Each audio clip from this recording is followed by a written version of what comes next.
first of all, how are you? It's good to see you. Fantastic. Good, Fantastic. good, This good, is, good. you know, it's odd. I got to tell you. You know, it was 19 months for me. I don't know. Have you guys been doing red carpets a lot? We're starting to get into it now. Starting to, yeah. Okay. But I mean, like, still, you know, there's a barrier here. It's still a thing. It's tough. We don't have. I'm like, what hoping we we'll used look to. back on this and say, you remember way back when this happened, and that it's not the norm forever and ever. Amen. Yeah, people might want to keep it this way. I don't know. Well, we'll see. There's an upside to that. Okay, let's talk about the role that you play. You played the iconic Vernon Jordan in this. Talk about what it was, you know, portraying him, and talk a little bit about that. Yeah, well, you know, Vernon Jordan was called often. You know, he had the first family, the first dog. They called him the first friend, and he was kind of like that fixer before Kerry Washington's character came along. And you know, he fixed a lot of things, and he was very close with the Clintons, Bill Clinton especially. As we see in the story, he helped Monica Lewinsky get a job and kind of helped take her out of the D.C. system. But no, you know, it was an honor to play him because, you know, not only that, I mean, he was a civil rights icon. Yeah. You know, much to be admired and respected. But you know, when we started doing this, he passed away that very week. So I didn't get a chance to talk with him. I was hoping to reach out. I always like to try to reach out if somebody is alive or has a perspective on that reality. So yeah, but it was an honor to be able to play him. Bald head and all. Shaved head and all. Do you like that? Did you like being bald? You know what? Yeah, I say yes because it grew back. But you never know. You never quite That know. was risky. That was risky. That was risky. It wasn't risky in my 30s. It's risky now.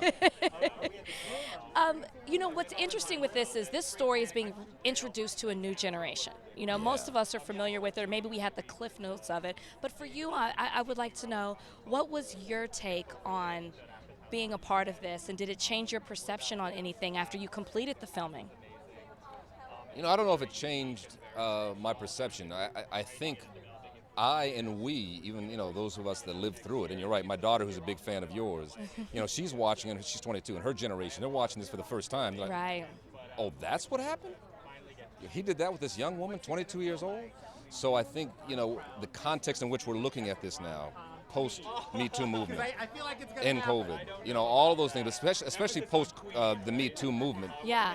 Seeing it through those eyes and that power dynamic of the most powerful man in the world in this young woman, you know, you look at it through different eyes. So I don't know if it opened up any new things for me, but just in terms of just seeing the very human journey that Monica took. Yeah. And the impact that's obviously still impacting her life to this day. That is so interesting. I would love to talk to someone who was 22 at that time versus 22 now and compare their reaction to it, because it's infuriating to watch right now that actually took place. That's a great point, yeah. Yeah. What was it like having Monica Lewinsky involved as a producer and on set?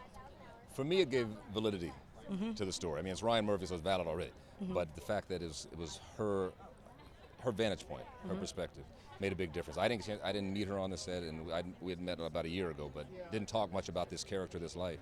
But just the fact that she was very much involved and she is a producer on it gives it a certain level of credibility.